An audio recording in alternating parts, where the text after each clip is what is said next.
I need all the wins, yeah. Ain't no L's, I gotta get a no call to quits, yeah. Gotta keep on moving no matter how hard it gets, yeah.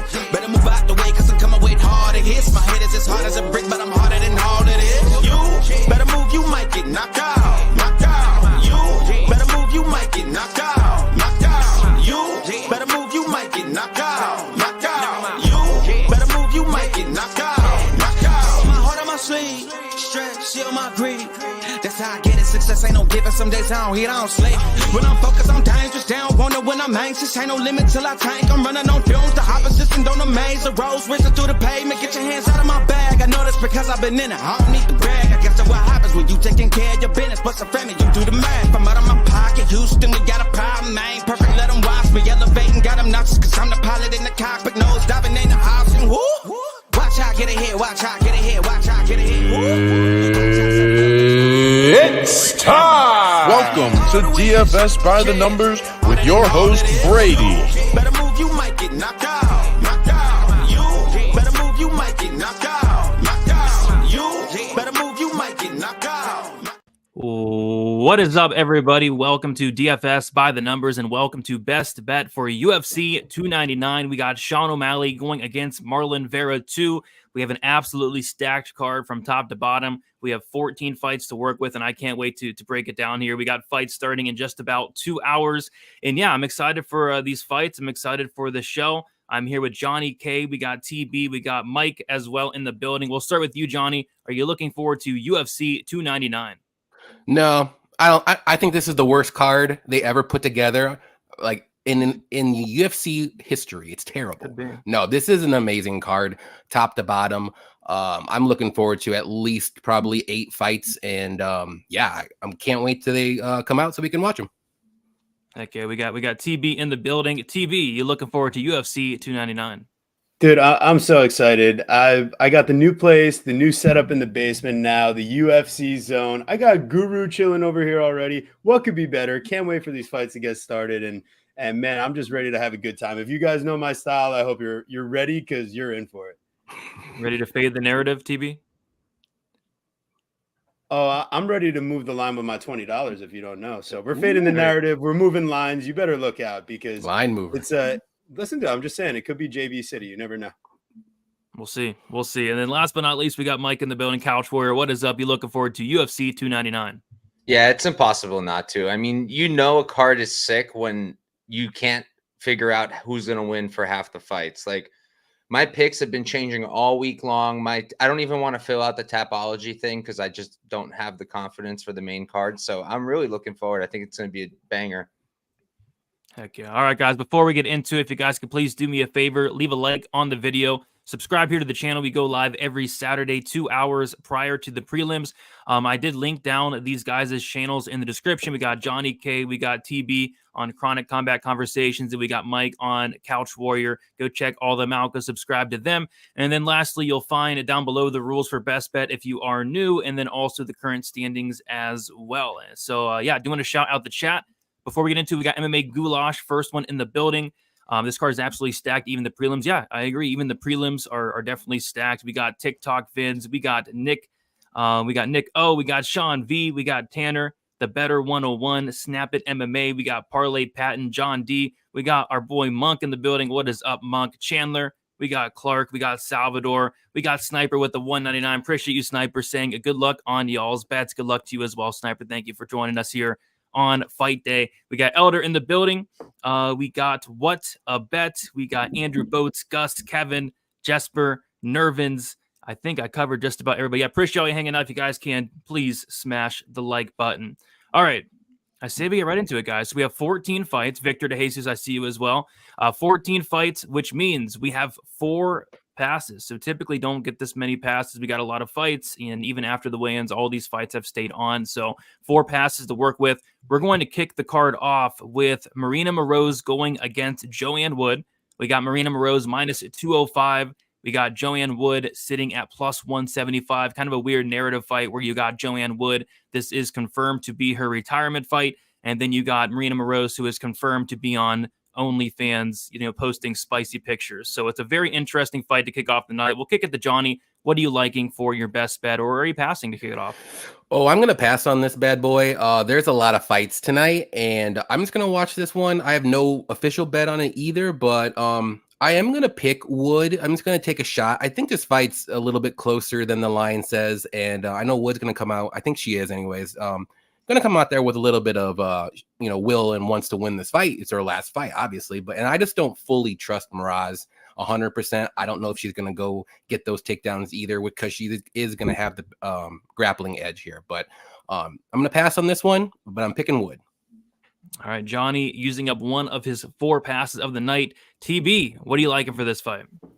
Yeah, I unfortunately have to pass here. I called her Wood, but at this point, it's just Joanne Wood. So, I just can't trust placing a bet on someone that is admittedly retiring after this fight. And then you have a -2 XXX favorite that's putting up XXX content on OnlyFans. So you've got multiple things working against each other in this fight.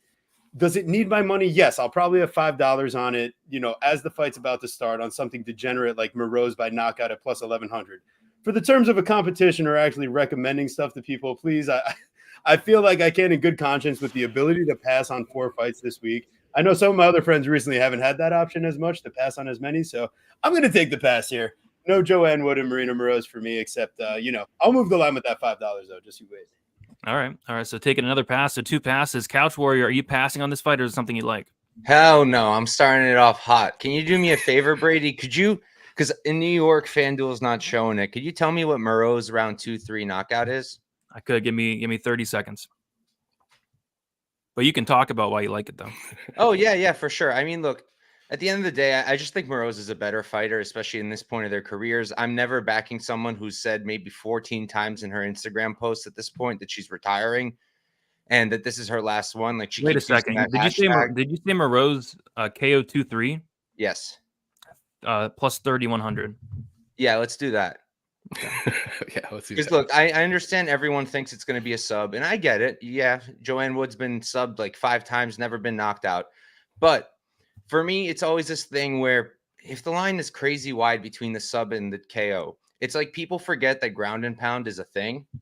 And I can 100% see Marose flatten her out, get the hooks in, have her back, and instead of syncing up a choke, just let it rip with the ground and pound. And fight ends. If Wood wasn't retiring, maybe I'd be a little bit less hesitant, but I can see her just giving up towards the end of the fight. So I think at plus 3,100, you're getting some decent value. If you don't like it, go do Marose ITD. I think that's solid too, but I'm going to go a little risky. We got some ground to make up from last week. And yeah, that's going to be my pick for this one. Yeah, plus 3,100's crazy. I guess I'm going to go the square route. I think the obvious outcome here is probably Marose by sub. I think she has a massive advantage here on the mat. And I was kind of surprised at this line. Like, Marose is minus 205. And if she's paying off this price tag, I think she's going to have to grapple. Because in a fight where these two, stay standing on the feet for 15 minutes, I don't think she's that big of a favorite. And I think she could even lose the fight as well. So if she's paying off this price tag, she's grappling. And if she's grappling, she's probably subbing Wood, who's, submission defense is just terrible. It's always been terrible, and it's not getting any better at 38 years old of age. So I'm taking Marose by sub plus 375. But man, if those knockout props hit for you 2-3 plus 3,100, you get right into first place, Couch Warriors. So best of luck to you on those. Those are probably some of the biggest odds we've seen on the show thus far this year. So we'll see. Let's go. Let's do it. We got Vera saying Marose by sub, Parisian by KFC. I don't know what that is. Is that a submission? I don't know. You got a 3/4 unit fading Wood. We got Monk on the Marose sub 1. Yeah, I think it could come in any round personally. Mike knows MMA. Yes, he does. Let's see here. Wood does seem very motivated. Marose gave her first loss of her career, and she wants to go out with a win. Yeah, I mean, I don't think she's coming in here to try to lose. So we'll see. We got Waddle in the building. What is up? Maybe tap the strikes. I could see it. Maybe that's a sub strikes. Then, right? Yeah, I think it's a sub if she taps. And I jump out the window with my television. Oh God, could you imagine? Brady, that jersey is fire. Who is that? Bears Broncos. It's actually Bobby Boucher from the Waterboy. Oh, because I am the Waterboy. And Bobby Boucher, I love it. I was gonna guess maybe like Tim Tebow, like Florida Gators. Old. It does look like Tim Tebow, but it's actually the Mud Dogs. Oh, nice. I'm a big fan of Bobby Boucher and Adam Sandler. Yes, sir. Yes, sir. Appreciate you, Chris. Appreciate you, Chris. You never know, man. Like if she can get on top and like pound away, the ref steps in. Yeah, I can see it, but I do think sub is probably more likely, obviously. All right, guys, let's move on to the next fight. We got the biggest favorite here on the card, Asu Amayev going against CJ Vergara. And it looks like Amabayev's now minus 555. CJ Vergara's plus 405. So, yeah, we got the biggest favorite on the card here. Couch Warrior, were you able to find any value on this fight? I mean, I locked in a pretty sick ARB opportunity for myself. I got Asu really early and then was able to use the Vergara plus 400 to like kind of solidify a profit. But in terms of what I can give here, I like Asu ITD. It's a little chalky, minus 140 if I remember correctly. I would go with his sub because, you know, that's probably what happens. I do like his submission grappling a lot, and I do think he can submit him. But again, can ground and pound happen? Yes. Does Asu have power? Can I see him catching Vergara? Yes. So I'd rather be a little bit safer for this one after my Marose pick, and I'll go with the ITD. Which you said minus 140, right? That's what I think, but I didn't look real quick. That sounds right to me. But if you find a better price, let me know. Mm-hmm. I'm going to take the round props here. I'm thinking another sub in this one. I'm taking the Asu Amayev sub 2-3 at plus 290. Not the best price in the world, but that's kind of how I see it playing out. I think Amayev is going to be able to get takedowns here. And CJ Vergara is a guy that his takedown defense isn't great. And his ground game's okay. It's just he makes a ton of mistakes on the mat. Like, I think eventually, you know, across 15 minutes, a submission will present itself. So I'm taking the 2-3 sub plus 290, looking to win 2.9 units there. TB, what are you liking in this fight here? You fading the narrative? You going with Vergara? What do you like? So right now I'm on Asu Amayev. Give me the round 1, round 2 submission combo. Normally with a guy like Asu who's willing to consolidate top control and position, I'd wait for more of a sub 2-3, but Vergara is so willing to give up his back. He scrambles quickly, and if it gets to round 3, that's where I think Vergara might be able to kind of turn the tables and make the minus 500 look a little bit silly. So I'm going to take it to end early, round 1, round 2. Vergara's been sub plenty of times. Asu Amayev, I went round 2 sub in his last fight, and I hit on it, like not on this show or anything, but in general. I'm hesitant to do just round 2 specifically because Vergara is so willing to give up his back quickly. And he's, in my estimation here, a much lower level grappler. Amayev, I know some of his tape doesn't flash as much as it potentially could, but it's because he's making smart decisions. He has a lot of experience, and I really like his overall game. I think you can trust him to get it done. You don't need to parlay him. Just take the round 1, round 2 sub at plus 170, FanDuel. All right, I'm thinking 2-3. You're thinking 1-2. Hopefully it happens in 2, and we both hit. You said it was plus 170? All right, sounds good. And then Johnny, what are you liking for this fight here?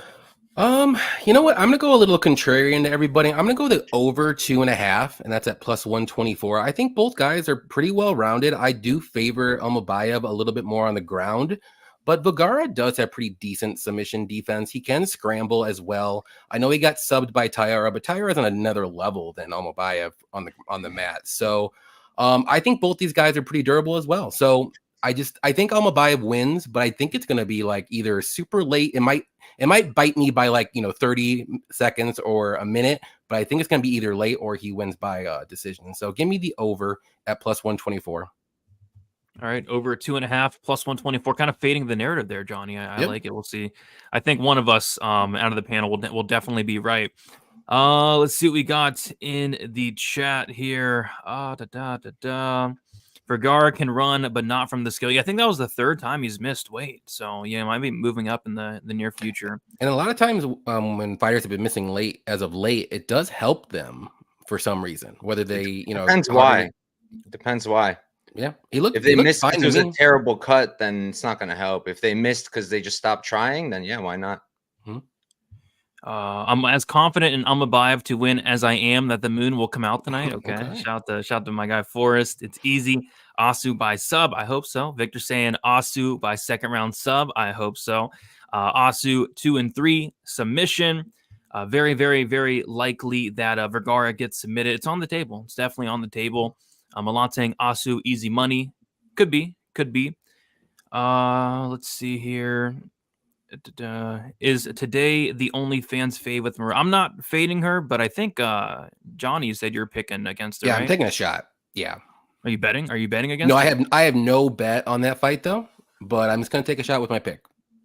Vergara round 3. Yeah, I see some people on that. It's like, I think I was like plus 4,000, like something crazy for Vergara round 3. All right, guys, let's move on to the next fight. We have a very exciting fight. We got Rebellis Despain going against Josh Parisian. And Colin says it in the chat here. We're going to take a moment of silence for Josh Parisian. So we're going to do that. We're going to do that right now. So if you would just take a moment of silence for Josh Parisian.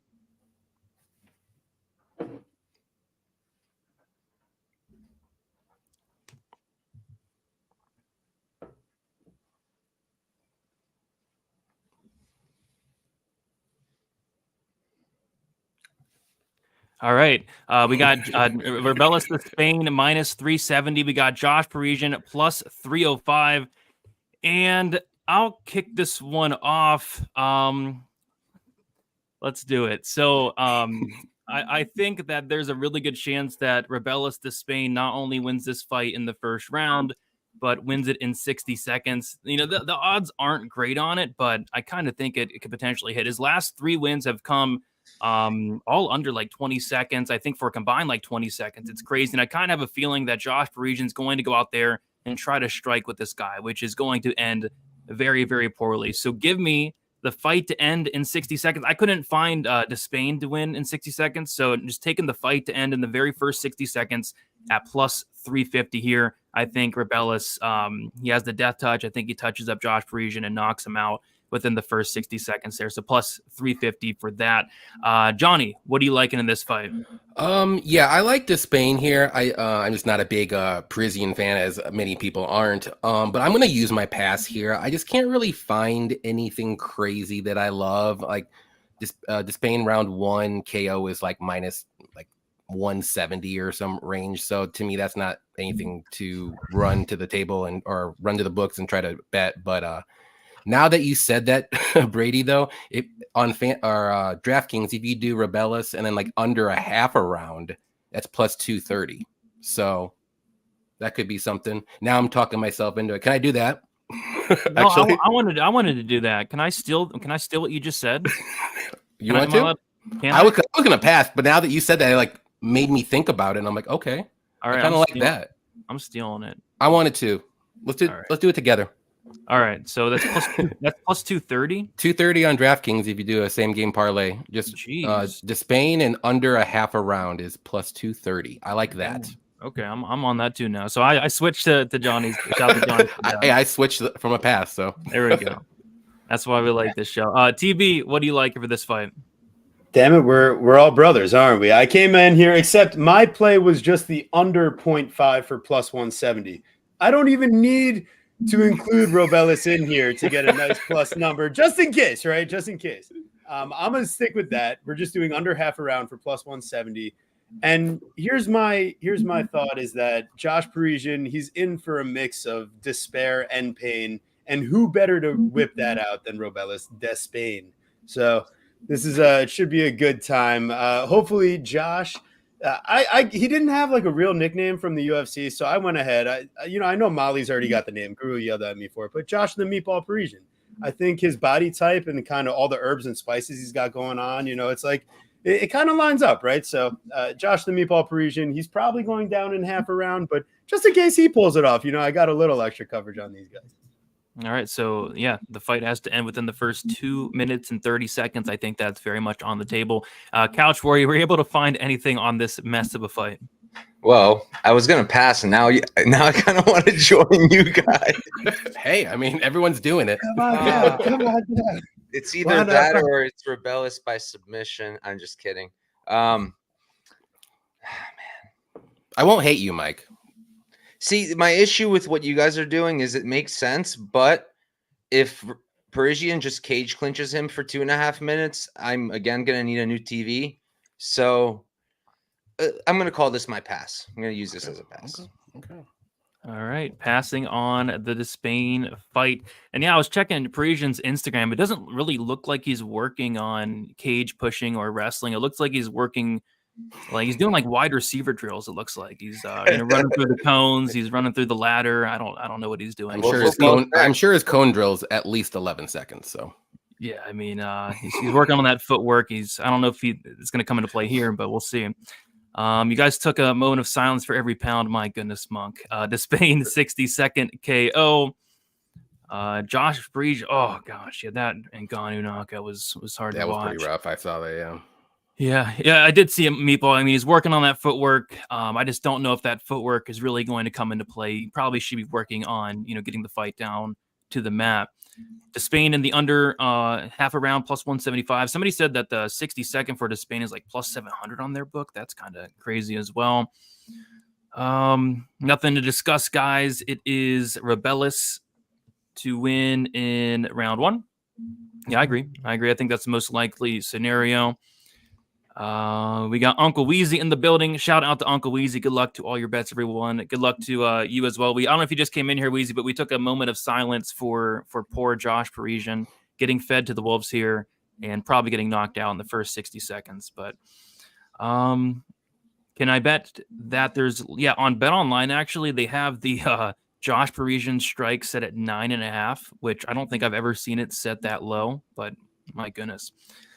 Let's see here. Rebellis keeps his hands down. He does, but will Josh Parisian be the guy to capitalize on that? I'm not so sure. Spinning back fist. Boom.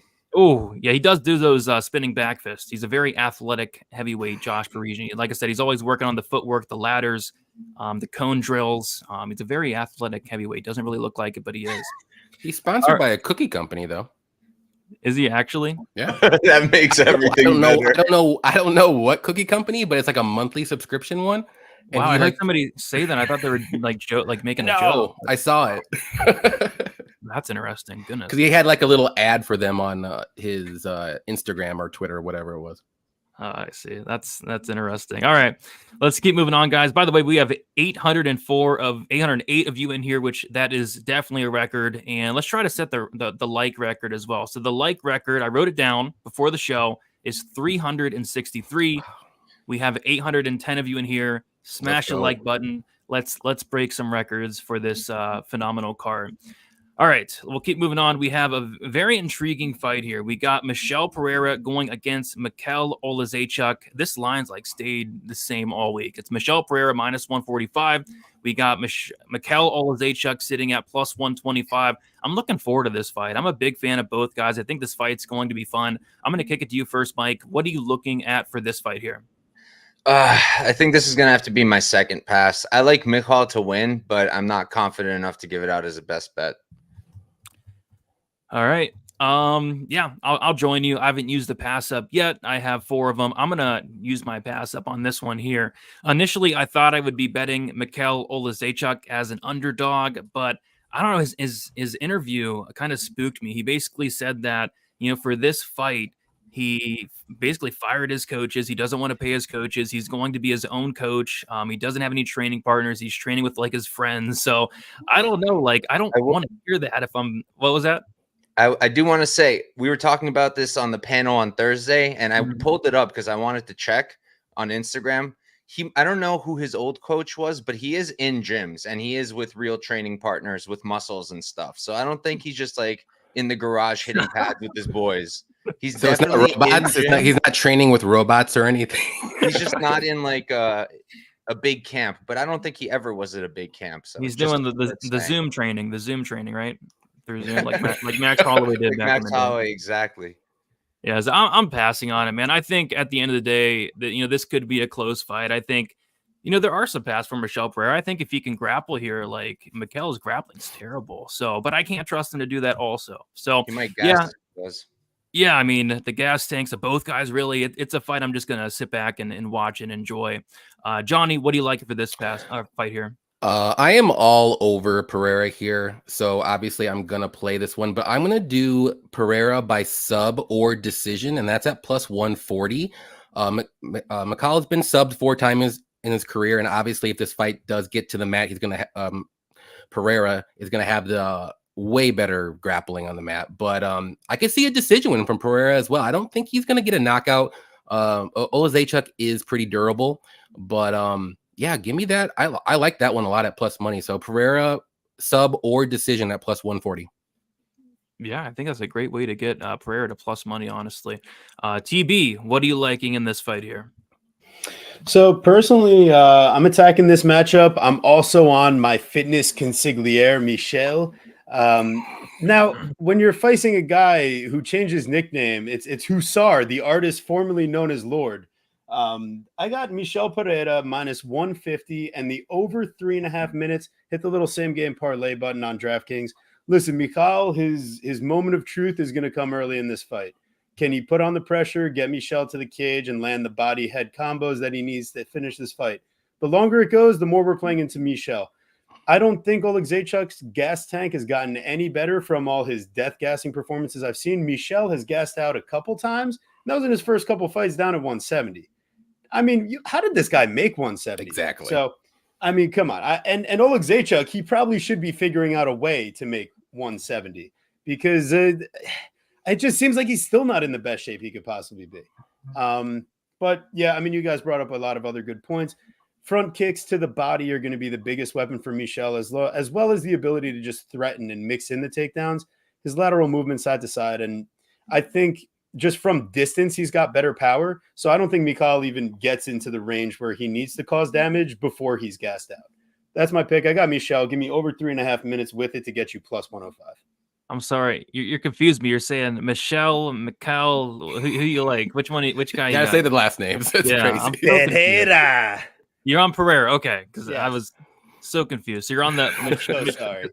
Okay, so I'll put I Pereira. think listen, the UFC has incredible matchmaking. If you anytime you get the opportunity to do Michel versus Mikhail, you got to take that chance. You have to. It's messing with me. So Michel Pereira, and then the more than 3.5 minutes. Demolidor, yes, that's exactly it. And what's the line on that? It was plus 105, DraftKings. Nice. Dang, that's how you do it, man. Getting Pereira plus money, that's how you do it right there. All right, let's see what we got here. You thinking the fight goes to decision? Milan is on Oleksiejczuk. There we go. Passing. Yeah, I mean it's probably a good fight to pass on. Polish power is real. It is real. It is definitely real. Don't bet against that Polish power, he says. Oleksiejczuk by body shot KO. Yeah, we'll see. Michel Pereira is a very tough dude, but you never know. Mikel Oleksiejczuk by KO. Yeah, I'm curious to see if we'll see the return of maybe some Michel Pereira backflips, maybe a nice dance routine on the walkout. Not counting on it, but I think that'd be fun to watch. Let's see here. I think Pereira is the rightful fave, but Oleksiejczuk could make it a phone booth fight. He's going to try to, for sure. Loser changes his name to Michael. I agree, Monk. I agree. Please, I think that's fair. let's make it easy. Yeah. Y'all really did a moment of silence, of course. I mean, if you want us to do a moment of silence for any other fighter, we will. But I think Josh Parisian is probably the only one today. All right. Let's move on to the next fight. What a mess. We got Ion Cudalaaba going against Philippe Lins. We got Cudalaaba sitting at minus 138. Philippe Lins sitting at plus 118. And I'll kick this one off. I'm going to be just using up another pass here. It's hard to trust both of these guys. You know, this is probably going to be a typical Ion Cudalaaba fight where it's just an absolute car crash. Maybe he finishes Lins in the first round. Maybe he doesn't. But as the fight goes on, we've just seen time and time again, Cudalaaba just falls off a cliff, just has nothing left after those first 5 minutes. So, you know, I was thinking maybe playing some Lins late props, maybe. But, you know, I think there's some other spots I do like better for the show today. So, yeah, I'm going to be passing on this one. I would kind of lean Lins here, but just not with the most confidence, I'd say. Johnny, what are you liking for this fight here? Yeah, I'm going to go with that Lins money line. I don't believe in Cudalaaba at all. Like, obviously, he's going to be live in the first 3 or 4 minutes, but I think Lins is durable enough. And maybe he can mix in some wrestling and grappling too. And obviously, we know Cudalaaba does not have any jiu-jitsu whatsoever. He can't keep anybody down if he goes for takedowns. So give me the Lins money line. I saw it at plus 120, like right before the show. Now it's at plus 114. So whatever the best line is for Lins money line. I still see a plus 120 for you. Let's do it. All right. So Lins money line plus 120. Mike, what are you looking at for this fight here? Yeah, I'm pretty confident in Cudalaaba here. I think he's about to kill a man. I'm also not super concerned about all this cardio talk. Like, when do we really see his cardio tank? It's when he goes all out in the first round. I mean, he got 2 10-8s against Devin Clark. So what happened to only 1 round of cardio? I don't like Felipe Lins in general. I don't think he's got a tremendous amount of finishing upside here. I'm going with Cudalaaba by knockout. That's going to be the pick. Almost did 1-2, but the price is like not that different. So I'm just going to go with the knockout. What was the knockout? I'm seeing plus 125.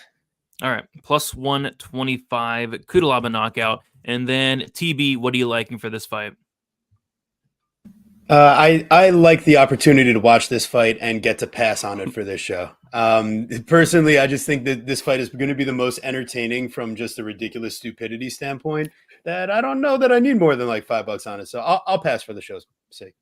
Yeah, I think no matter what happens, this fight is probably going to be hilarious. So that's going to be fun, like most Cudalaaba fights are. All right, let's see here. Let's see. Let's go Cudalaaba all day. The Hulk, stop. Yeah, I'm glad he brought back the green paint. That was freaking awesome. Live bet Lins, potentially Cudalaaba round 1. Lins is not looking good. He's on a 3-fight win streak, I think, but I agree. I don't think he's that good either. Green Ion is getting KO'd again. What is... I think sub, but... What does that even mean, JC? Come on. We got Uncle Weezy saying fight goes to decision is plus 350. But I don't have the sack to bet it. I mean, we've seen these guys go to decision, man. It'd probably be the sweatiest fight goes ever. Come on, Weezy. It's a quarter of a unit. It's just a quarter. Right. I think that's a pretty good bet, man. A quarter of a unit. Like, it could happen. Mike, you like it? You like it? You like fight goes? I mean, we can see just a grapple fest here. We've seen it from both guys, right? So, yeah. I think the first like round and a half, it'll be dangerous. But if it goes over 1.5, it's probably going to go to decision. So it's going to be sloppy. Lins and Parisian are going to wake up next to each other, roommates at the Miami International Hospital. My gosh. Wow. I wish, man. Cudalaaba fighting with the green paint on. They're not going to allow it, but I mean, they should. Got that paint all over everybody, man. Just right? at the face-offs. Dana was like, oh, gosh. All right, let's keep moving on to the next fight here. We got, Kyler Phillips going against Pedro Munoz. We got Kyler Phillips minus 210. Pedro Munoz sitting at plus 180. Should be another fun fight. We have a card full of a ton of fun fights. This is another one of them. We'll start with UTB. You liking the favorite here? You faded the narrative. What are you liking? I'm going for the young Punisher to go ahead and punish the younger guy in this fight. Personally, I know he heard that Guru said that if he can beat Kyler Phillips, he gets to keep the young Punisher nickname. We just changed the definition. Otherwise, we're taking it away, buddy. It's gone on for far too long. But at the same time, the calf kicks are going to slow down the movement of a guy that doesn't fight enough and has shown limited cardio in multiple occasions. And you're not knocking out Pedro, right? I mean, that's not happening. So what's your next path then, Kyler? You're just going to walk around this guy for 3 rounds and fight to a decision? I'm thinking it's going to be a sketchy split. I'm thinking I can get some Pedro here. So give me the money line. I don't know where my best odds are. I know it kind of varies book to book. It looks like I can get a give me a 190, baby. I'll take some of that. Let's go. It'll be a good time. Vote for Pedro. All right. The young Punisher. I'm shocked he has not changed that nickname yet because I'm pretty sure he's like 37, right? So I think he's 38, but wow, around there. Somebody's got to get on him. I'm surprised the UFC's even letting him do that at this point. But yeah, I'm kind of with you, TB. I'm taking maybe a safer approach. I like the Munoz plus 3.5 point spread. I think the majority of this finishing upside's probably on the Munoz side just because this guy's next level tough, next level durable. This guy's never been finished, never been dropped. And then I think he can go out there and win a round. I think Kyler Phillips potentially can win those first 2 rounds and then drops the third like he normally does. So I think either like a Munoz finish or just even winning 1 round will cash that plus 3.5. It's a spot that I've had circled all week. Minus 145 for that. So give me Munoz plus 3.5 point spread. Doesn't need to win. Just needs to either finish or win 1 round. And I like that. Let's see. Johnny, what are you liking for this fight? Yeah, this is going to be a close fight. My pick is Kyler, but I'm not like super confident, so I'm just going to pass on this one. I do think Munoz is live, though. I like the plus 3.5 spread. And maybe if I would want to do it, maybe look at the decision from Pedro as well. But even Kyler by decision really isn't all that great, and I don't trust it enough either. So I'm just going to pass on this one and watch it. All right, Johnny, you're using up your second pass. So you have 2 passes left. And then, Mike, what do you like over this fight? Yeah, so went back and forth a lot. I do think Munoz is live, but honestly, I think the most likely outcome is Kyler by decision. Just think he's going to throw more. I like his arsenal better. I think he's more dynamic. I love the knees, the elbows. Don't love the spinning stuff, but it is what it is. It's going to be hard to grapple Pedro, but honestly, if anyone can at this point in his career, it's probably Kyler. Can do something. Pedro's really good at getting back up, but Kyler's got great jiu-jitsu, so I can see him controlling him. So I like that decision spot. I do want to say, though, for people who are interested in Pedro, I almost made this yesterday. On Bet Online, there's a round 3 scorecard winner or finish, minus 115 on Pedro. And that's pretty interesting because I don't think Kyler has ever won a third round. So, except like in the Gabriel, whatever his name is, fight. But I think that's a decent look, but I'm going with Kyler by decision. All right. What are the odds on that? Like Kyler decision, I think I played minus 108 yesterday. Yeah, that's what I think it is, like minus 108. Best price on Bet Rivers, I think. All right, so let's see. Yeah, we got Couch Warrior going with Phillips decision. TB's taking just the Young Punisher money line. I'm taking the Young Punisher plus 3.5 point spread, and then Johnny is passing on the fight. Let's see what you guys are saying in the chat. People saying Munoz round 2 and round 3 sub prices are crazy. They are. Kyler could gas late and shoot in on a sloppy takedown, and as we know, Pedro has that nasty guillotine. Yeah, those late subs are definitely big plus money numbers. Pedro round 3 decision.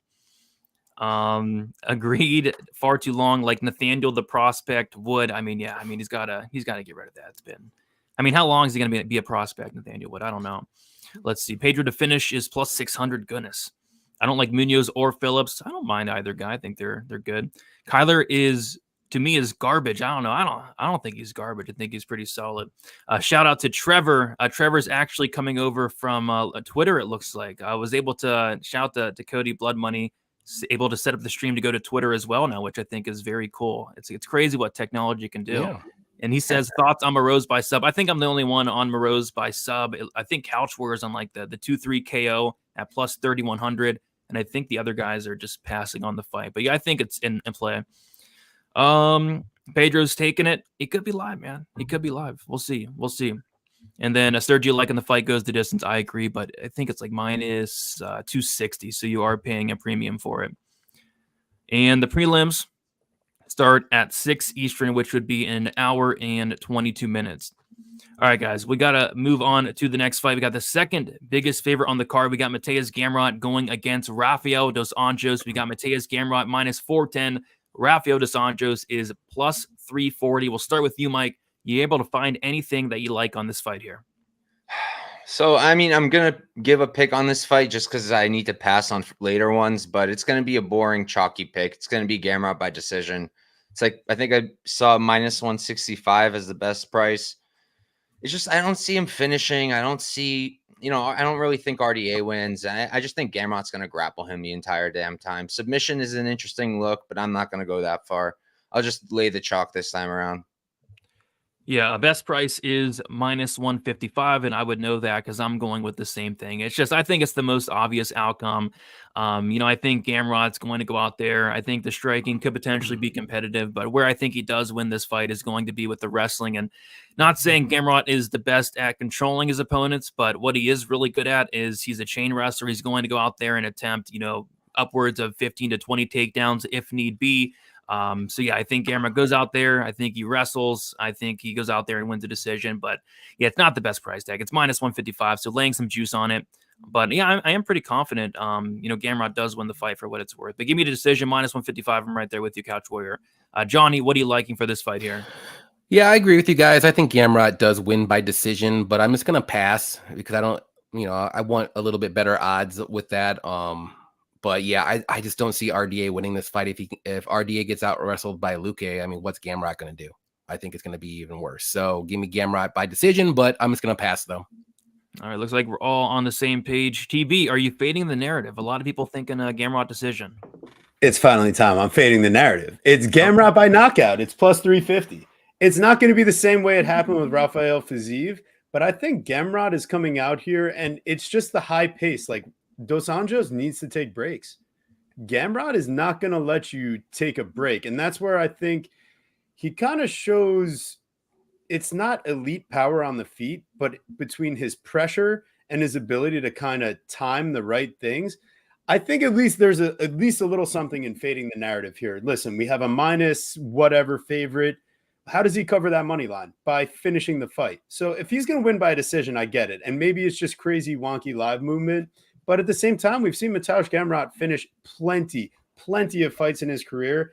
And I know he doesn't finish Jalen Turner, but the fact that he even survived some of those bonkages and lived on to shoot for a takedown, I think that means we're more than safe here against Dos Anjos. And I think he can just push a pace and a pressure. I mean, he's got the size advantage. It's not like he's giving up the size and athleticism. I think he's got it all here.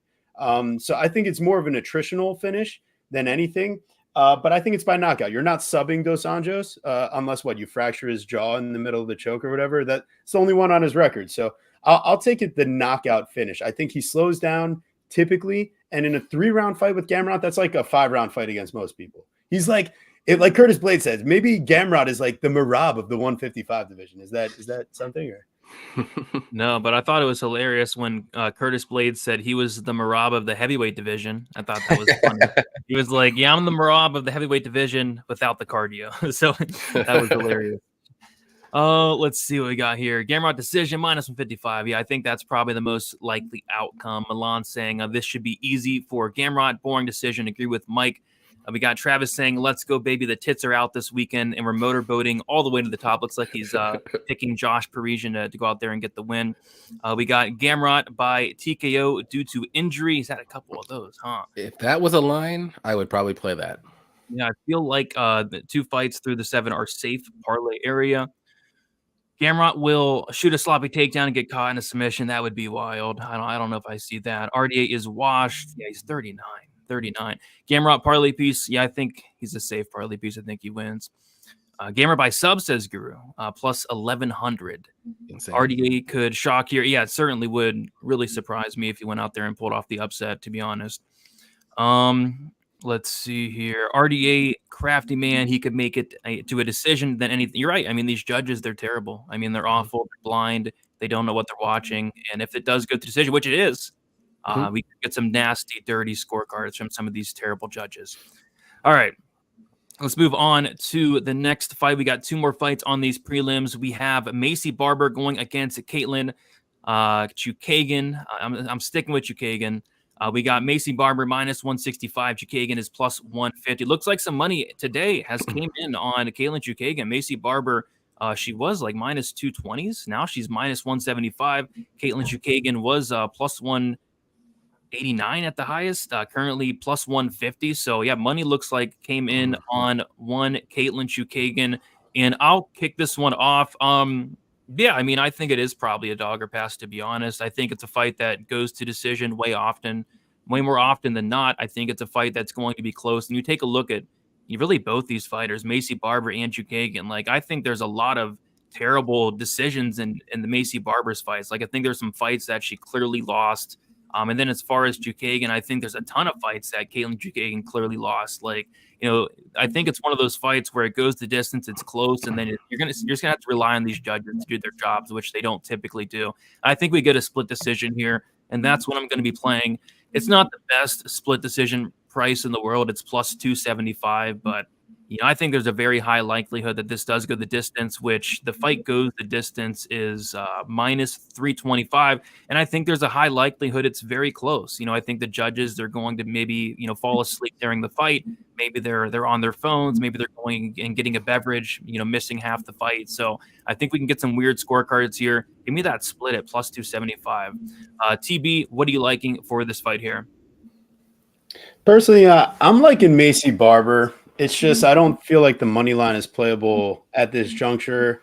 For the show's purposes, we're trying to have a little bit more fun. So I'm going to go ahead and just pass on the fight, but I'm on the Barber side. I think the artist formerly known as Chookagian is here for all the wrong reasons. Mrs. Marinara sauce, I think, taking this fight to kind of get away from some of the other things going on. And to those things, I do really say that is a tough thing. And people close to myself have definitely dealt with those things before. So shout out to her for even bringing that up. But overall, for, Chookagian, Sermonara, whatever you want to say, I just think if she takes a few good shots from Macy, and that might take until round 2, but I think that's when the fight changes. And it's just not going to get any better. Once Barber starts landing her power and getting confidence, then you don't see her air punching from a mile away. So I'll pass on the fight for the show. All right. So TB using up his second pass. You do have 2 left. Mike, what are you liking for this fight here? Yeah, so I mean, real quick, first, I'm seeing a lot of people talking about the plus 3.5 on Chookagian, and like it makes sense, but a lesson I made myself going into this year is not to play chalk plus 3.5s because it takes one bad judge to give a 30-27 where it should be a 29-28, and your beautiful read goes out the window, and so does your money. So I'd be careful with that. That's why I don't do those anymore. I was going to be playing Chookagian decision. That was 100% a play I was going to do. And I'm not really a narrative guy. I don't like listening to interviews. I don't think they're usually that helpful, and they just confuse people. But, you know, for the past year, she's been dealing with that. And like, that's going to affect even the mentally strongest person. So I have to take that into account. And while that she's been dealing with that, Macy's been in the gym. She's 25. She's fought twice since Chookagian fought. And I just think she's probably going to win a decision, especially, you know, damage. If anyone's going to be causing damage, it's going to be Barber. So I'm going to go with her by decision for my pick. What are the odds on Barber I saw decision? plus 100, I believe, on DraftKings. Okay, that's good. Plus money on it. All right, couch shaking the Barber by decision, TB passing. Johnny, what are you doing for this fight? So I do think this fight goes to decision. No matter what, but my pick is Barber. I'm just not the biggest Barber fan. I really want to change my pick, honestly, but I'm not going to. I don't do that. But for the show, I'm going to go Chookagian by decision at plus 215. I think she gets it done. She can stay at range. She's going to be way bigger, and she's way taller, has the length. And I don't know if Barber can get those takedowns. And I know I'm going against my pick and breakdown from earlier in the week, but as the week went on, I'm just thinking about it more and more. And I'm like, probably should have just picked Chookagian as an underdog. And then, like I said, like everyone said, actually, who knows what's going to happen at the end? Because these judges with both Barber and Chookagian fights have been out there crazy. So I'll just roll the dice here. Plus 215 sounds good to roll the dice. So let's go. So plus 250 or 215? 15. 15. Okay. All right. I wrote down 250 on accident. Jeez. I'll take 250 though. All right. Chookagian decision plus 215. Let's see here. How would you guys play the Macy Barber fight? Well, Johnny's taking the Chookagian decision. I'm taking the split decision, and then Couch Warriors taking the Barber decision. Let's see here. Over 2.5. Over 2.5. That's the way to go. It's safe. Right. Barber by rigged decision. We got Pink saying same game. Parlay Barber inside the distance and over 1.5 plus 1,100. Thinking that she potentially get a late finish there. Plus 1,100. Judges aren't giving credit to guys who just spam takedowns anymore. That's the Gamrot fight. Barber takes it. Speaking of hairy decision, these one, yeah, I think this decision could be very hairy. It's Sarah Monera now. I haven't heard about that. She got married. I haven't heard, guys. Did she? I like Chookagian better personally, but right? I heard she got married like 4 years ago and just changed her name now. Is what I was seeing. Weird. That's weird. Could be wrong. I'll be honest. I really can't say the other name, so I like Chookagian. Right. Yeah. it's giving me problems myself. Whoever wins this split decision is the official split decision queen. I could see it. Boring decision either way. I think it could be a fun fight. You know, Barber typically is in a lot of fun fights. Barber finish only minus 240 on FanDuel is a great value. Yeah, it is. That's a great line. Yeah, it should not be minus 240. So if you want to lay that parlay piece for you. Yeah, it's good. Macy TKO second round. Barber inside the distance or Chookagian by split. Let's see here. Caitlin's she's been dealing with a lot of personal stuff, so that could factor in. But yeah, this line's closing up, which is interesting. So we'll see. All right. I think we'll move on to the featured prelim. I cannot wait for this fight. I cannot wait to hear what you guys have to say. And I'm so glad that we have a really good featured prelim because last week, for some reason, they were featuring Eric Anders and Jamie Pickett. Like what are you featuring? Like, what are you featuring in that fight? I couldn't believe it. So they were featuring that fight. But we're featuring this fight, which rightfully so. This is a fight that deserves to be featured. We got Jailton Almeida going against Curtis Blaydes. We got Jailton Almeida minus 127, Curtis Blaydes plus 107. We'll start with you, Mike. What are you liking on this fight? Going with Almeida money line, honestly. I almost gave out the 1-2 because it's like plus 200, I think, which is a pretty decent look, and I think that's probably how he wins. But I wouldn't be shocked if this drags out. So I'm just going to go with Almeida. I think he is going to win the fight. I don't think Curtis has ever fought anyone like him. I understand Curtis is a high-level grappler, but he hasn't shown that in the takedown defense department. I know we have to go all the way back to 2016 to Cody East to really see it tested, but I don't see what could have changed that much. I mean, he was already an elite wrestler going into that fight. So I think that Almeida is going to get him down. The jiu-jitsu will allow him to stay on top, and then he'll probably finish the fight, but I'm going with the money line. All right, money line best price I see for you is minus 120. Let's go. TB, what are you liking here? I am loving some Jailton inside the distance. I mean, when has Blaydes ever lost a decision? So might as well go ahead and listen. Derek Lewis just knows how to make a fight boring. That guy's like a toad. He has no neck. You can't really choke him.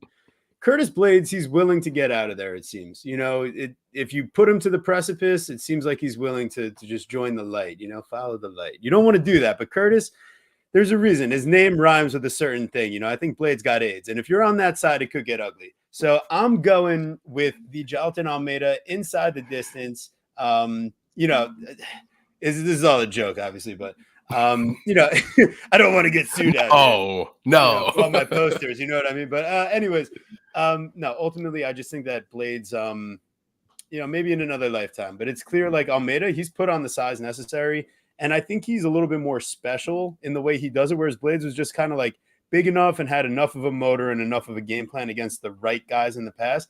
But what? So I was talking to Guru, my boy Guru, scouting MMA earlier, and he's like, wait, so you're telling me we want Curtis to keep this on the feet, and all he does is get knocked out, and he's facing some gigantic, scary, like, even if Jailton doesn't get down, he's knocked people out on the feet before, right? So I like Jailton no matter what inside the distance here. He can get it done any which way.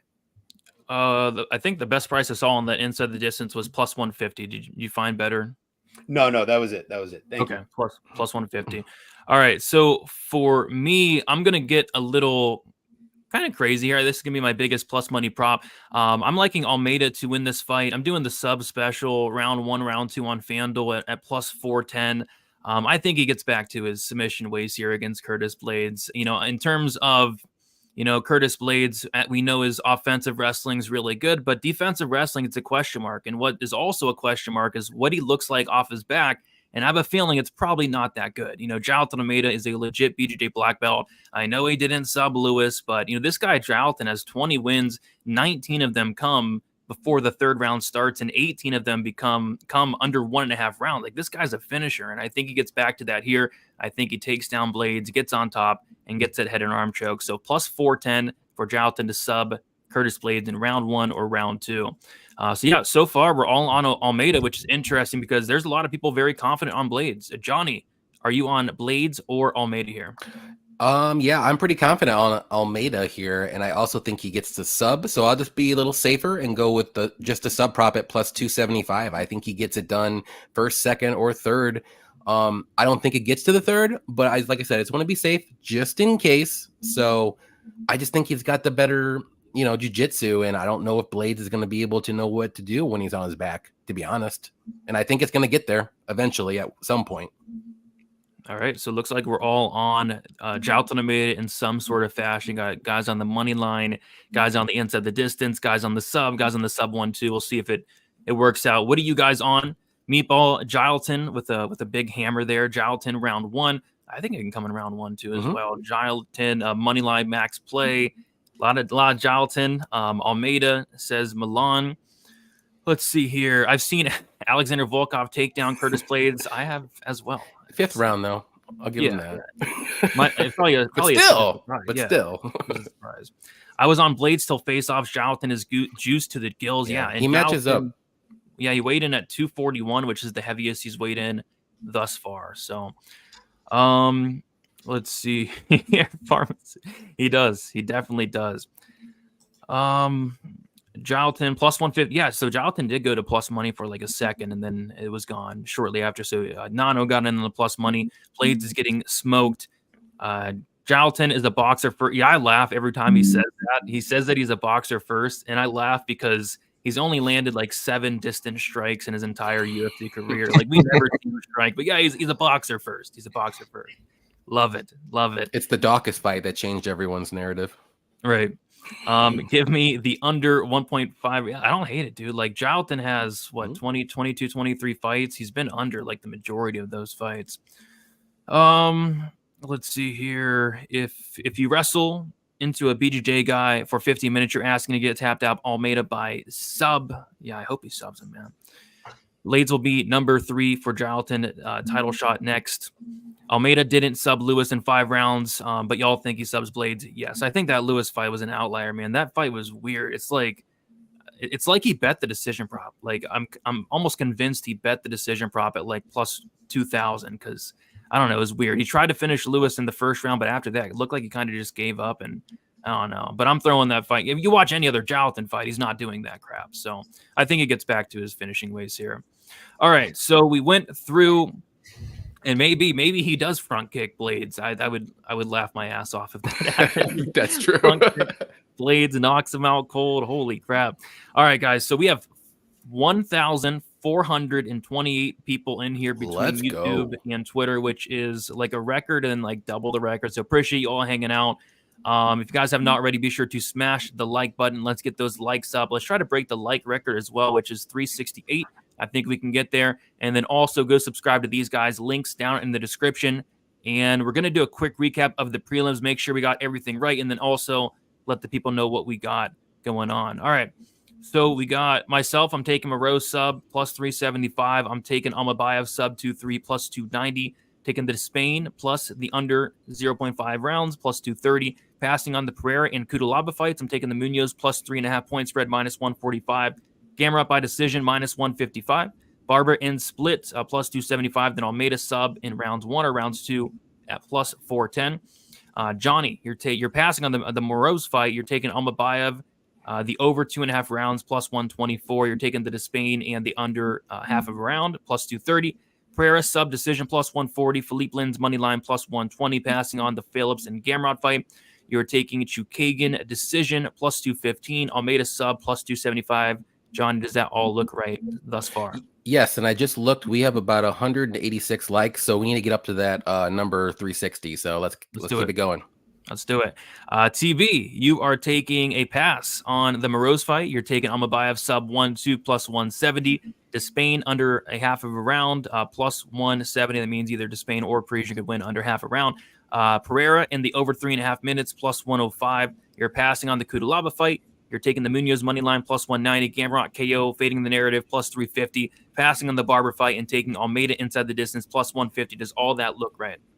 Yes, sir. Yes, sir. Johnny, we need 420. Let's be real. Come on. Let's do it. I'm good. Come on. Listen, and like Johnny always says, right? Like, it doesn't cost you guys a thing to hit the like button, right? It's free. And, guys, it's free. Do the right thing. It's not Why too are late, we? okay? It's free, guys. If it's free, just do it. Who cares? Exactly. Right. Just do it. Just do it. Nike. Yes. We are not sponsored by Nike, unfortunately. But all right. So Couch Warrior, Mike, you're taking Marose KO 2-3, trying to win the whole competition today. Plus 3,100. Amayev inside the distance minus 140. Passing on the Despain and Pereira fights. You're taking Cudalaaba KO plus 125. Phillips by decision minus 108. Gamrot decision minus 155. Barber decision plus 100. And then Almeida money line minus 120. Does all that look correct? Yeah. All right, sounds good. So for me, I have 2 passes left. For Johnny, you have 1 pass left. And for TB, you have 1 pass left. And then for Couch Warrior, you have 2 passes left. So let's get into this main card. And we're going to kick it off with a really good fighter. I can't wait for this fight. We got Petr Yan going against Song Yadong. We got some money coming in on Petr Yan, it looks like. He's now minus 140. And then we have Song Yadong sitting at plus 120. So some late money coming in on Petr Yan. Mike, we'll kick it to you first. What are you liking for this fight? Yeah, I'm going with my guy Peter. We're going to go with the decision. I think I saw plus 140, 45. Don't quote me. For me, look, it comes down to this. I do have my concerns because Song is this up and coming young guy. Peter Yan, questionable where he's at after everything. You know, he's been losing to the best guys, but we've seen that affect people. Like, I always think back to Dominic Reyes after he lost that split to John Jones. He kind of just never let it go. And since then, he's looked horrible. But I don't think that Song presents the issues that Yan has really struggled with, right? Like against Merab shot 50 times. So Yan had to always be concerned of whether he's going for the takedown or if he's going to come upstairs and strike with him. Against O'Malley has speed and range that Song does not have. Song doesn't strike like that. So Song is going to be giving Peter Yan essentially exactly what he needs to win a fight. He's going to be the much cleaner boxer. He's going to be the much cleaner counter guy. He's going to be he's not much, but he's going to be the better grappler in my opinion, both defensively and offensively. So I think he's going to win the fight. I do think it'll be a decision. It's a little scary because I think this is going to be a war, but we're going to go with Peter Yan by decision.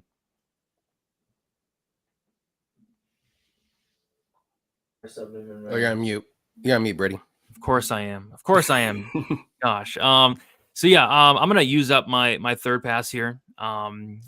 I like Yan. I'm picking Yan to win, but at the end of the day, I feel like this fight could be close. I feel like this fight does go the distance. The judges kind of scare me, and what also scares me is Yan does tend to start a little bit slower. So I might look at maybe a Yan live bet potentially, if he does maybe drop the first round or something like that. But I don't really have an interest in terms of betting this fight. But I thought, initially might be a good buy low spot here on Piotr Yan, but I kind of wish it was a 5-round fight. If it was a 5-round fight, I'd be on Yan all day. But the fact that it is 3 rounds kind of scares me away a little bit with the judges and the slow starting of Yan. So I'm going to pick Yan to win, but I think I'm going to pass on this fight.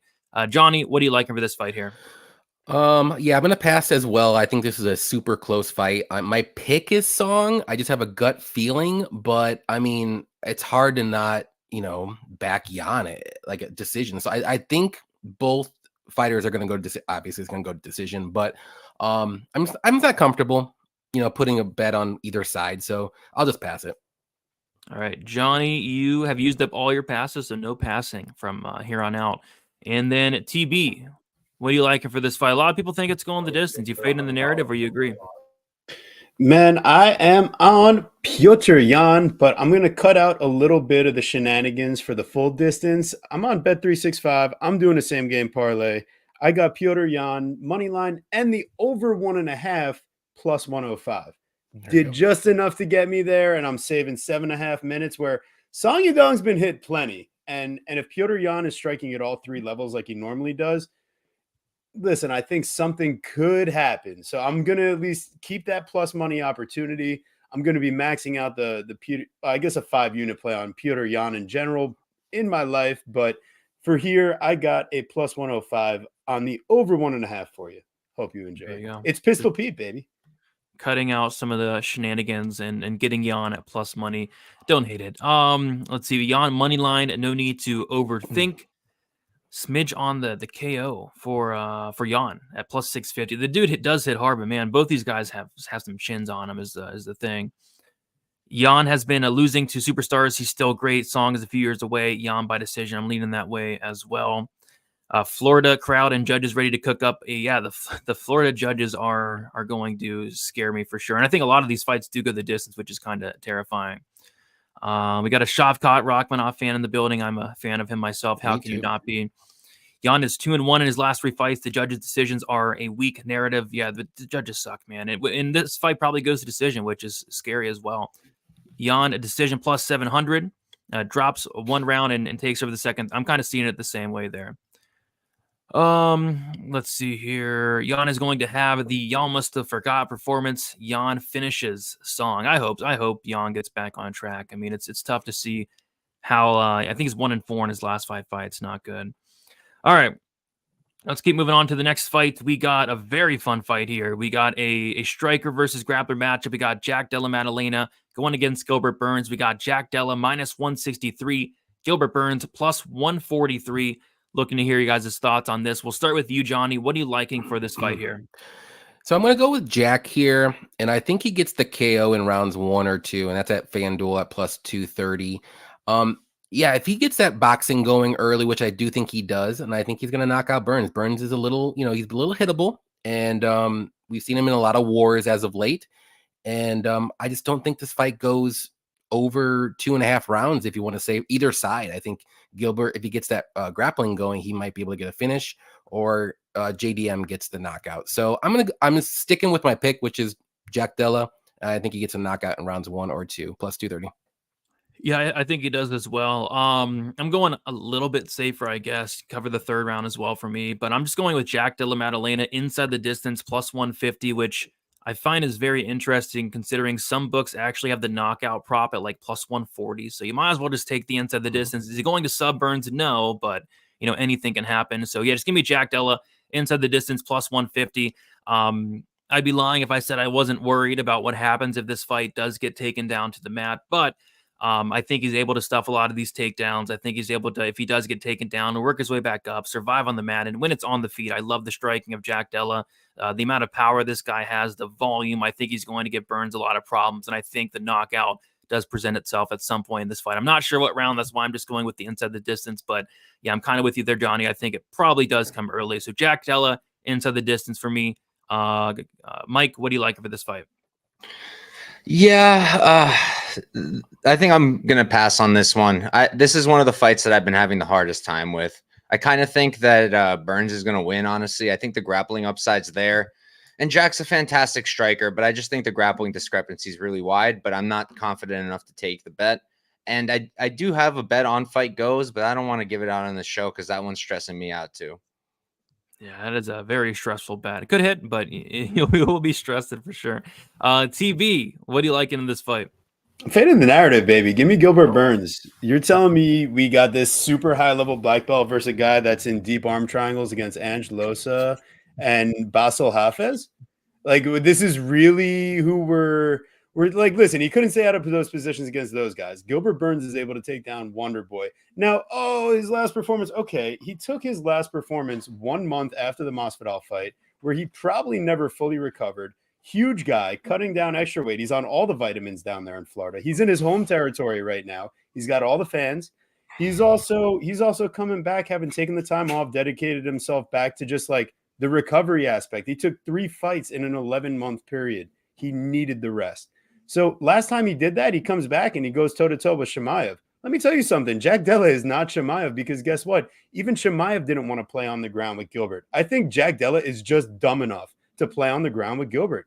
I think it's going to be a sub, but I'm getting plus money on the money line here. So I'm just taking the money line because I think even on the feet, Gilbert Burns is not that bad. And I love how people are talking about his chin issues. Oh, he can't deal with the jab. It's like, guys, he's fought way better guys than Jack Della. So just consider for that when you're doing the tape and analysis on this fight.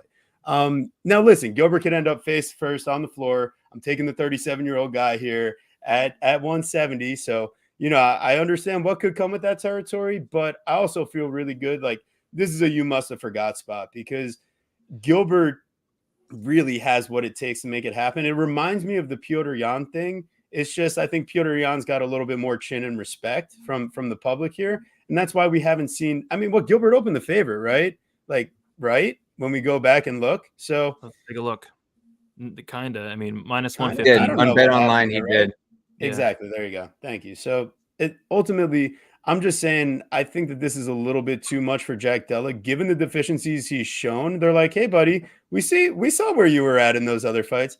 Let's see how you do against Gilbert in those opportunities. And I don't say that Gilbert's going to be like a volume takedown guy. It's just he lands one. Jack's not scrambling back to his feet safely after that. If he does, okay, listen, I was wrong. I'm willing to admit when I might be wrong. And this could be the case. I don't think I'm going to be. All right, fading the narrative. Just taking the Burns money line, I think I saw plus 143. I will say if Jack Della jumps a guillotine, I will riot. I mean, I think that'd be hilarious. Just imagine the scenes. I will riot. Jack Della at chalk against like a 3rd-degree black belt, and you watch him jump a gilly, and you're riot. Stuck, you're legitimately going to be burning cars. No, I mean, I would if that happened, I'd lose money first, but I would just laugh because that'd be hilarious. Okay, I'm sorry, UFC. You think that Hafez is a roided out freak? What kind of vitamins do you think Dorino Burns is on in Florida, buddy? Like, wake up. They had to change from USADA for Gilbert Burns, probably. Yeah, you know that hair is not A natural. lot of the on top his Brazilians, let's head. be honest. That hair that he came out with was really impressive, to be honest. There's another guy called Jilton Almeida on this card as well. Burns will get burnt. Ooh, got him. He got Hey-o. Burns money line. Burns is old and broken down. Yeah, he's 37 years old. We'll see if he has anything left. Gilbert is a warrior that he is. Gilbert has a shoulder injury. He did, but I think he's back now. Bilal Muhammad beat Burns. He did. Let's see here. Laura Senko posted feet for free. Okay, there you go. Awesome pick. I hope it's an awesome pick. We'll see. All right, and then we got Henry's Cringe in the building. What is up, Henry's? All right, let's keep moving on. He does need some milk. Okay, we got Michael Venom Page going against Kevin Holland. We got Kevin Holland minus 135. We got Michael Page plus 115. And we will start with Johnny. What do you like for this fight here? I don't like a lot, but I don't have any more passes. I kind of messed up with the Despain because that was going to be in my pass. But can someone help me out with Holland Darce choke? 1,600 plus 1,600. I want that. I do think this fight is gonna put my conspiracy theory hat on. I think it's gonna be boring as crap. I think they're gonna be talking all fight, and it's gonna be low volume for most of the fight. And there might be a couple moments here and there, but I think this fight goes to decision. But you know what? Give me Holland by Darce choke, because last time on the show we gave it out and nobody took it, and it hit. So I'm gonna do it this time. Yeah, that was crazy against Chiesa. I forget what the odds were, but yeah, I think it was like plus 3,000 or more. Yeah, it was crazy. I hit the under. I hit Holland sub, and I hit like Holland sub one. It was crazy. But I didn't bet the Darce, which we've even talked about it. So Johnny taking the Darce. I'm passing here. I'm just gonna sit back and watch this one. I think this is actually my last pass. I don't know. I just don't trust Kevin Holland. Never trusted Kevin Holland. I kind of feel like he's going to give Michael Page the fight he wants. I could see this fight playing out a bunch of different ways. I'm just gonna stay away from this one and sit back and watch it. Mike, what do you like over this fight? Yeah, so I'm more confident in Holland than a lot of people are. You know, we hear all week he's so stupid, he doesn't grapple. Yeah, I don't think he has to. That's my thing. Like, I don't think he has to. Like, if you watch back the Stephen Thompson fight, right? And first of all, he's already fought someone pretty much exactly like this in Stephen Thompson, who I think is better and more powerful than MVP. And in the beginning, he was competing. I thought he looked fine in round one. It's not like in round one already Stephen Thompson was just beating his ass pillar to post. He wasn't. As the damage accumulated and the fight went on, yeah, he started to get his ass beat. But this is a 3-rounder against a guy who I don't think has as much power, who I'm almost certain won't have the output of Stephen Thompson. And while Holland has fought someone like this, MVP's never fought anyone like this, not even close. He's never fought a guy with Holland's power. He hasn't fought a guy who has a reach advantage over him. He hasn't fought a guy who can counter really fast and has really fast hands. And, you know, would I be happy if Holland grappled? Absolutely. That would make all our lives easier. But I just don't think he even has to. So in terms of the pick, I'm deciding if I want to give out the money line or if I want to go with what I think is going to happen. And I think he's in a knockout Page, honestly. Page fights with his hand super low. Holland is really fast. And we've seen that style like hurt Page when he got knocked out by Lima. So I don't see why Holland can't knock him out either. I think, you know what? Fuck it. Let's do Holland knockout. Odds, do you know? Let me tell you. I think I just saw plus 450, but let me tell you for sure. All right. Let's see. Yeah, plus 450. All right. Holland by knockout plus 450. TB, what do you like for this fight? I'm using up my final pass here. I want to bet the Page side. I feel like it's similar to the Chandler Hooker matchup that we got when the last big, Bellator star UFC signing old guy to come over. But it could just be lazy analysis. But I do think that Page, she's matching the size and the reach. Not a lot of guys do that for Han. I think Page is the faster guy. I think a lot of people are talking about how old Michael Page is. At the same time, I mean, he's fast as fuck still. Like, he might slow down. And that's the thing where I'm not willing to find out. For you people on this show, I'll put a little unit out there on Page. But I feel like for this show, the best thing to do is to pass because there's so many unknowns. I need to pass on 4 fights. And this is just one of those ones where I could totally see it going either way. There's no real definitive take. I just get an inkling that I think Paige has a little something to bring to the table here. Split decision. Oh my God, good. Fair enough. Fair enough. So so me, Johnny, and TB have used up all our passes. Couch Warrior, you have one pass left. I think Holland's going to try. I'd hope so. I hope he tries in this fight. MVP by KO. Holland is a good fighter, but he doesn't take his fight serious. It doesn't look like it a lot of time. I think it's gonna be a fun fight. Holland is going to be smiling, taking the L. Fight not to go the distance is all you need here. It is plus money. I'm not betting it personally. Sit back and enjoy. That's what I'm doing. Mikey like Holland for the win there. MVP by decision. Let's see. TB is right that it's picture perfect for a perfect match for MVP's debut, but I still don't think he's good enough to win. We will see. We will see. What else we got in here? MVP gets it done. Sorry, and don't apologize. Don't apologize. He needs some milk. Who needs milk, Brian? Who needs milk? People need milk. Yeah. Holland to get a takedown on Prize Picks. I don't know. I would not trust him to do that. You can't trust him to do anything in this fight. No. All right. Let's except a Darce choke. That's it. Yeah, 16-1. We'll see. We'll see. All right, co-main event time. I cannot wait for this fight. We got Benoit Saint Denis going against Dustin Poirier, but I think it's probably the people's main event, a fight that people are really looking forward to. We got Benoit Saint Denis minus 220, Dustin Poirier plus 185. We'll start with you, Couch Warrior. What are you liking for this fight? I unfortunately am gonna have to pass here, to be honest. This is tough. I get all the BSD love. I don't really get it. I think this is a bit too much. He's good. He's aggressive. He's a great grappler, and Dustin has struggled with grapplers for sure, but he's never fought in a 5-rounder. He's only been to round 3 one time. We don't know what he's going to look when the fight gets extended, especially because of the way he fights. And aside from that, in terms of the striking, if there was no grappling, I don't think he's a good striker. He has like two moves. He's got that kick that he'll go to the body or to the head with, and then he's got a punch or two. He's not throwing together crazy combos. He's not super clean on the feet. He's tremendously hittable. And if Poirier wasn't scaring me a little bit with, he's getting older. He's talked about maybe retiring soon. To me, he seems slower now, and he does struggle with good grapplers. So that's why I'm not going to give out Poirier, and I'm not playing him. I'm going to be looking to live bet this, but this is going to be a pass for me on the show. All right. Using up your fourth and final pass. There are no more passes left. The rest of the show. TB, what are you liking for this fight? I am taking Benoit Saint Denis rounds 1, 2, or 3 plus 110 on FanDuel. Wow. I think that this is the best path for him. It's better than his money line at the moment. And if we're rounds 4 and 5, I'm probably not loving where it's headed. And I don't know anybody that can survive 15 minutes in the octagon with Benoit. It just hasn't happened yet.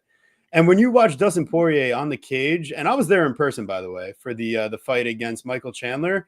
I mean, has there ever been a more stupid takedown in history? I mean, Chandler has Poirier on death's doorstep there and shoots the takedown, and DC goes, "Oh, great takedown. Great takedown there from Michael Chandler." Like, he has the guy nearly dead. What are you doing, man? Then he wins round 2, comes out, lands a huge takedown round 3. I think Benoit Saint Denis, I mean, he's going to be willing to get in his face and put on a type of pressure. The body kicks he throws, it's to destroy your body. It's not just to land. When he goes to choke you out, it's to break your jaw. It's not just to get under your chin. I think Benoit Saint Denis has killed people with his bare hands before. It's basically like when you watch him fight, you just get that feeling.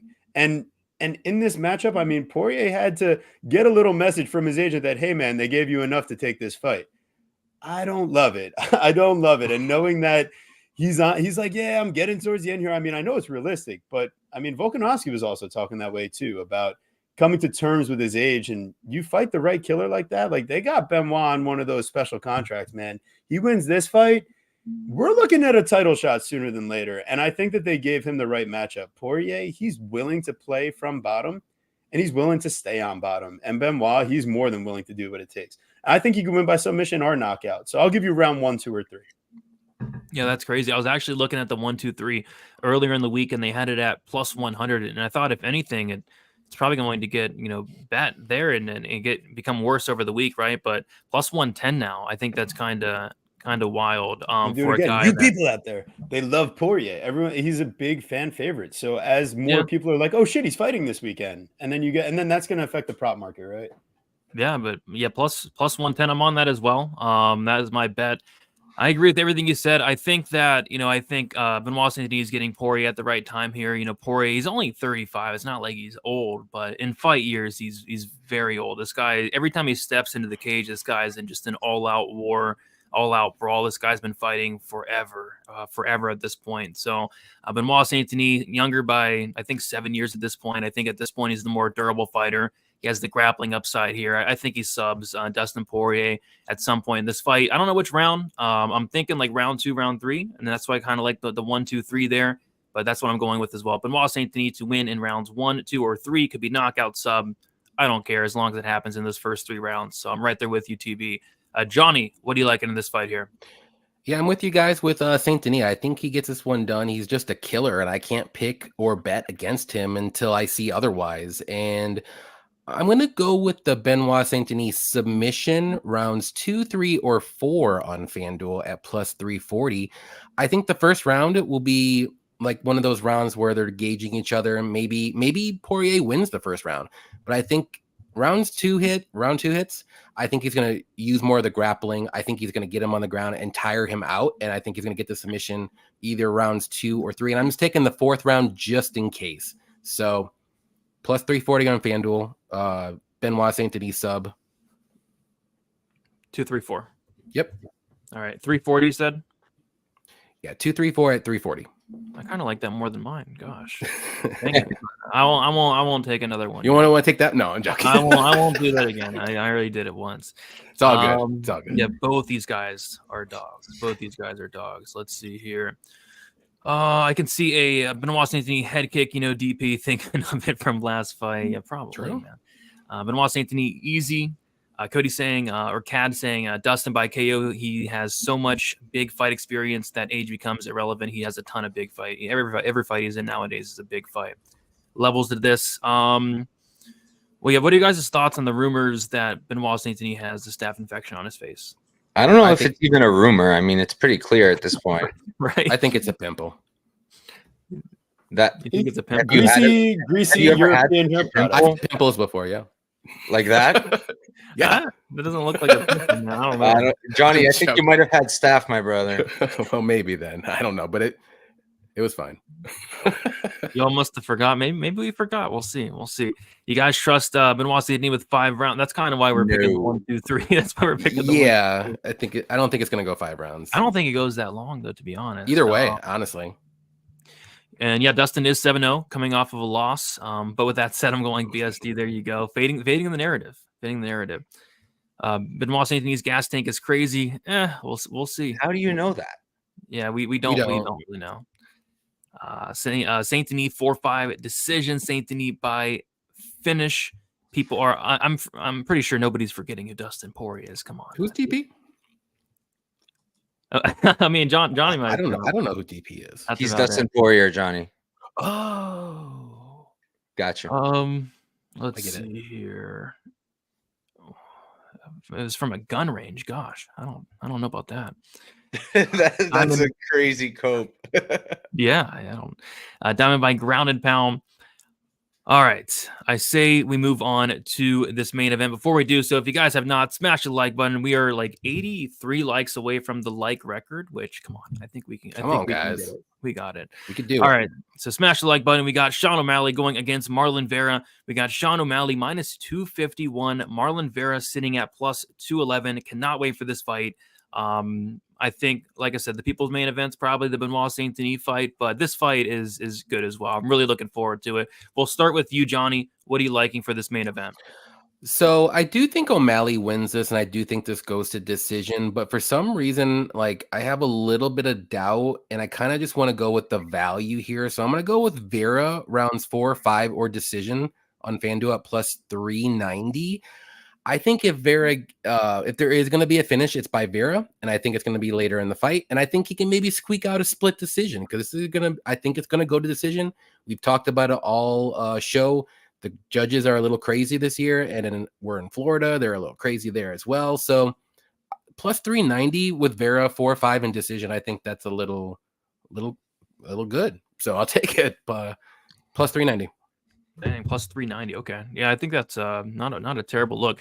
For me, I think I'm going to take the easy way out, if you will. I'm doing the same thing I did for the Munoz fight. I'm liking that plus 5.5 point spread, which means that Vera basically has to win one round on the judges' scorecards. And I think he does. Like, I think Sean O'Malley wins these first couple rounds pretty easily, honestly. As we know, Vera is a slow starter, yada, yada. Sean O'Malley is going to have a massive advantage in the striking. So, yeah, early on, I do favor O'Malley, but we've never seen him in a 4th round. We've never seen him in a 5th round. Cheeto's a guy that just gets going as the fight goes on. I'm actually shocked that it's only about a pick a minus 110 for Marlon Vera to either go out there and get a finish or just win one round. So I know the judges suck, but come on, Vera can win one round here. I think it is O'Malley by decision though, for what it's worth, but I do like that plus 5.5 point spread at a pick 'em. Let's go to Mike. What are you liking for this main event? Oh man, I've been back and forth, and I do have the decision no action on him on Vera. But I think for the show, I'm going to give out Vera money line because I actually do think he can win a decision as well. Damage based, win the last few rounds. I think that's extremely live. Look, at the end of the day, if you tell me this is going to be mostly a stand-up fight, which I imagine we all think it will be because I don't see who's going to be shooting here successfully. How is Vera 33%, 30%? How does that make sense? It doesn't really make any sense. You have to be sure that Sean O'Malley will be able to output him in every single round or most rounds. And Vera, he does something that Sean doesn't love. Vera will back Sean up. He will cut the cage. He will make it difficult for him to use his movement. He will use those leg kicks. Do I think he's going to break his leg again? No, but it is worth mentioning that fight wasn't the first time O'Malley's leg gave out on him. That happened also in the Sukumtat fight. Luckily, Sukumtat wasn't good enough to capitalize on it. Vera was. So there could be a possibility of another leg injury. I think super unlikely, but I think that going to the legs like Cheeto will also, further diminish Sean's ability to move, which he needs. He needs that. Vera, I think, is nasty with the knees and elbows. He's going to push him up on the cage. He's going to let it rip. And I think he's got the power advantage here. I think he's got the durability advantage here. He's got the finishing upside here. I don't know, man. I think a lot of things that are screaming Vera is value here. So I'm going to go with the money line. You're muted, Brady. Of course I am. Of course I am. It's been a long day. All right. So Marlon Vera money line, best price plus 220. And then last but not least, we got TB. What do you got for the main event? That's it. I'm fading the narrative one last time for you guys. This fight is not going the distance. I think O'Malley's either able to put his stamp on it. We've seen Cheeto landed on consistently. If he's got to go 5 with a guy that's going to be able to land cleanly from distance consistently at multiple levels, then maybe even Cheeto could get finished. Maybe that's a possibility. Or if O'Malley's slowing down like we've seen, like those injury issues like we've seen, like there's O'Malley's taken the road out a couple times. Like how many people in the UFC do you see actually get stretchered out after a fight? Like there's, even when the worst happens, you just like, how is that? How are they letting this guy walk alone to the locker room? Like that's generally what you see, or like, oh, their coach is carrying them. Like there's a lot of things out there that just tell me this fight's not lasting the full 25. I just can't envision it. And instead of ending up picking a side here, because I'm bamboozled, I was on O'Malley by decision on my breakdown show, and it just feels like these guys have a legitimate tension that O'Malley is willing to get finished. And Vera, never say never, right? Like O'Malley has a front choke submission game. I don't think he's going to be shooting like Corey Sandhagen did. So that's why I think this fight takes place on the feet and someone's getting hurt. Someone is getting hurt. So plus 100 for it not to go over 25 minutes, the most violent bantamweight in history in Cheeto Vera. And like O'Malley might be on his way there too if he's in the UFC long enough. So I like violence here. All right, yeah, definitely fading the narrative. A lot of people think that the fight probably does go the distance. See what you guys are saying in the chat. O'Malley inside the distance. Suga has a sweet tooth for KOs. Will we see the Suga show tonight? Maybe. I mean, if they let you bring a baseball bat into the cage, maybe you can knock out Marlon Vera. We'll have to see.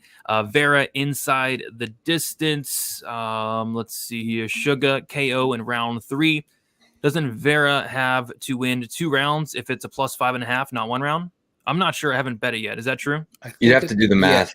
Yes. Yeah, Okay. it's. I think You he need has to 6 of win them. 2, so there can't be a 49-46. 40. Okay. I still like it though. Let's see here.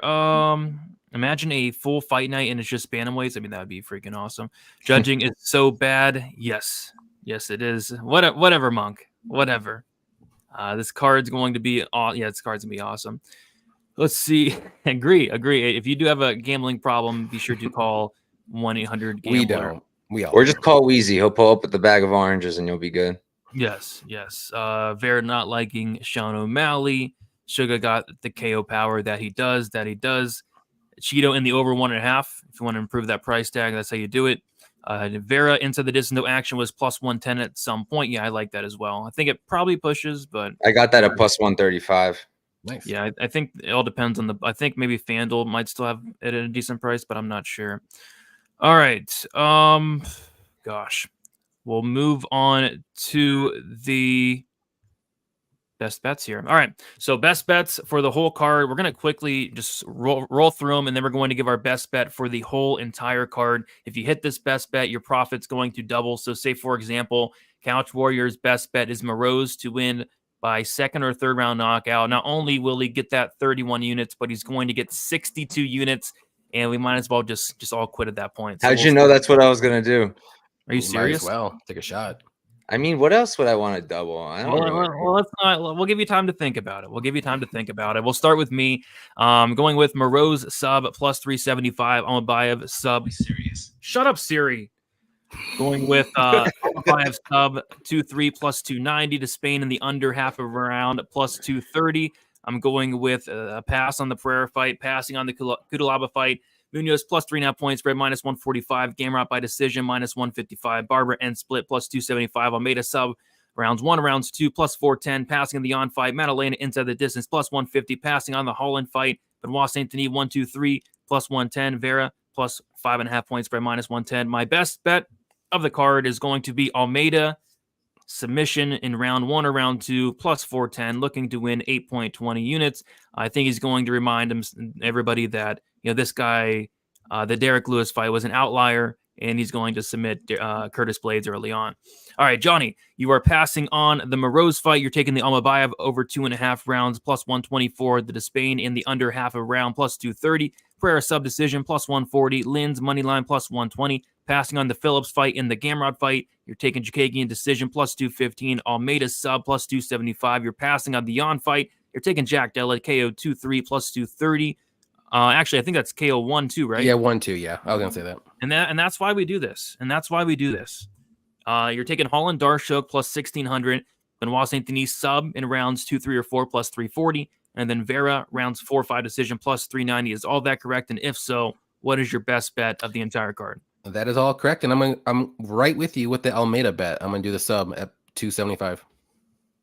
All right, we got the sub as well. And I'm not the best at math, but that's about 5.5 units, I think. We'll take it. All right, TB, you were passing on the Marose fight. You're taking Amayev sub 1-2. You're plus 170. Despain under 0.5 rounds plus 170. Pereira in the over 3.5 minutes plus 105. Passing on the Cudalaaba fight. Munoz money line plus 190. The Gamrot KO plus 350. Passing on the Barber fight. You got Almeida inside the distance plus 150. The Yon money line in the over 1.5 plus 105. You are taking Gilbert Burns money line plus 143, passing on the Holland fight. Benoit Saint Denis 1-2-3 plus 110. Then you're fading the narrative, going with Sean O'Malley, Marlon Vera fight doesn't go to decision plus 100. Is all that correct? And if so, what is your best bet of the card? Sounds good to me. I'm making we're doing Yon and over 1.5 for the best bet. All right, Yon and over 1.5 to win 2.10 units. All right, and then last but not least, we got Couch Warrior shooting for the moon. Marose KO 2-3 plus 3,100. Amayev inside the distance minus 140. Passing on the Despain and Pereira fights. Cudalaaba knockout plus 125. Phillips by decision minus 108. Gamrot by decision minus 155. Barber decision plus 100. Almeida moneyline minus 120. Yon decision plus 145. Passing on the Jack Della Maddalena fight. Holland KO plus 450. Passing on the Benoit Saint Denis fight. And then last but not least, Marlon Vera plus 220 money line. Is all that correct? And if so, what is your best bet for the entire card? That is correct. And man, I really want to do it. Should I just ruin the competition and hit Marose? Dude, if I would totally do that if I were you, but that's just me. My other stuff just isn't as fun. Like, what am I gonna do? I'm gonna freaking double up on my Barber decision. Like, who does that? That's boring. Damn it. All right, I think Vera winning is more likely. So let's go with Vera. All right, Marlon Vera money line to win 4.4 units. So Couch going with the Marlon Vera money line for his best bet. TB going Yan money line in the over 1.5 for plus 105. Johnny going the Almeida sub plus 275, and I'm going with the Almeida sub 1-2 at plus 410. There we have it. Thank you all so much for watching. Going to kick it around the panel. Johnny, let the people know where they can find you. Yeah, first things first, hit that like button, guys. We're almost at 360. I think we're at about 330, so that's awesome. So let's do that. But you can find me at Johnny K Picks on Instagram, Twitter, and YouTube. I have a Patreon as well, Johnny K Picks. Just go there and check it out. And I also do a show called Defend Your Units with Blood Money MMA Bets on Wednesday nights and also Friday nights. So definitely check us out then. There you go. Check out Johnny K. We got TB. Let the people know where they can find you. Hell yeah. Every Wednesday, 8 p.m., Chronic Combat Conversations, the occasional interview. We got Kyle Nelson on recently, so check that bad boy out for the upcoming Atlantic City card that we will be at. And then Tuesday, we're actually having Ayman Zahabi coming on the channel here to talk about how he proved the guru wrong against Javid Bashrat. So make sure you guys check that one out. Also, make sure you guys are giving a follow to all the other fine gentlemen in here. I mean, when you talk about good people in the community, there's some people that, we've seen some frauds and scammers out there, but I really feel like the people that we associate with here are like the good ones out there. And we're not trying to like pull one over on people. And listen, don't be betting your rent. Don't bet anything like that. Like, have some fun. If you can't, at the end of the night, hit it with a reverse sweep and still be able to go to work the next day and like not want to off yourself, like you probably got to do some investigation into your feelings. You know what I mean? But listen, it's always a great time. I appreciate all you guys so much. I also do this cool show called Best Bet with Brady on Saturday. So make sure, no, but seriously, thank you so much, guys. Smash that like button. We got to keep setting records out here is what we do. So I appreciate you guys so much. Thanks for coming on, TB. Last but not least, Mike, let the people know where they can find you. Yeah, first off, thank you, Brady. Thanks for having me as a part of this Best Bet Challenge. It's always a really good time, and it brings out the inner degenerate in me, so it's nice. In terms of what I got going on, Couch Warrior Pod Twitter, Couch Warrior Podcast on YouTube. I did drop my own breakdown video on Tuesday with Lucrative MMA, the guy on fire, so make sure to check that out. I also do have a bunch of interviews. I've already done a bunch. You guys can check those out on my channel. Next week, I'll be talking to Jared Gooden and Garrett Armfield, so make sure to watch out for those. And in case you guys don't like long-form videos and you want some quick breakdowns, I do my YouTube shorts, 1-minute breakdown for every single fight. Those are already all up for this card, so you can check that out as well. And yeah, thanks again, Brady. Thank you all for coming on, and thank you all for watching as well. Don't forget to like on the way out, subscribe to the channel, and best of luck. This card's awesome. UFC 299, one of the better cards on paper in a very long time. Enjoy the fights. Let's make some money, and best of luck. And we'll talk to you guys soon. See you later. Good luck, everybody.